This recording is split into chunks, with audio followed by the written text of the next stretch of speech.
Amigos, ¿cómo están? El día de hoy nuevamente les voy a enseñar una lección más de nuestra lengua madre, que es la lengua náhuatl.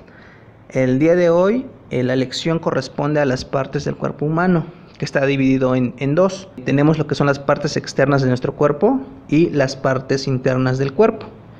Partes externas del cuerpo humano. Ajcol,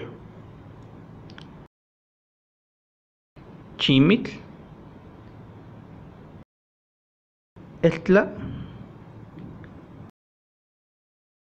eltzoyo, huixpimitl, istek,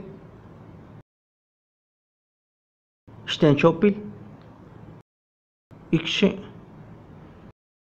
ixtenihuiyotl,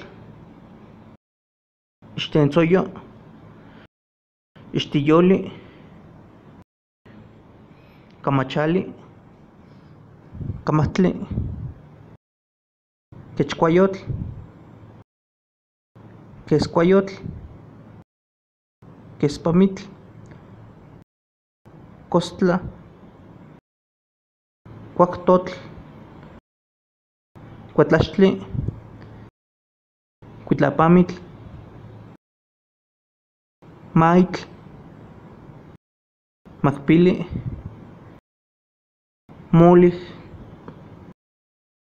nacastli, tentenquetzotl,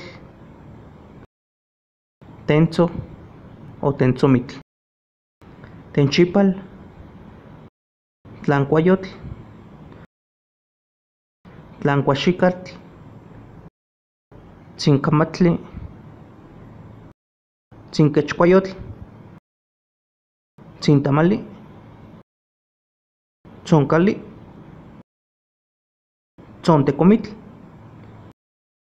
xictli, xpimili, xocpil, yacatzol, yacatzoyotl, yolixtli, yoyolca. Estas son las partes externas del cuerpo humano. Partes del cuerpo humano internas. Tzontecocuich,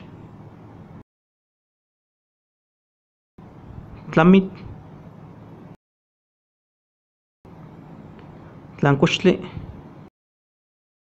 nehnepili, quechatliyotl, yolo o yolotl, etlapax o etlapaxtli, chichicayotl, elchiquihuitl, cuitlaxcoli, cuitlaxcolpitzaltli, cuitlaxcoltomactli, ihtli, tlaloc, nacatl, estli, chiyahcayotl, cuixchili, axixtecomitl, texistli, tlacaxinaxtli, yacacuitlatl, nacascuitlatl, zacapili, xpantla. Esas son las partes del cuerpo humano.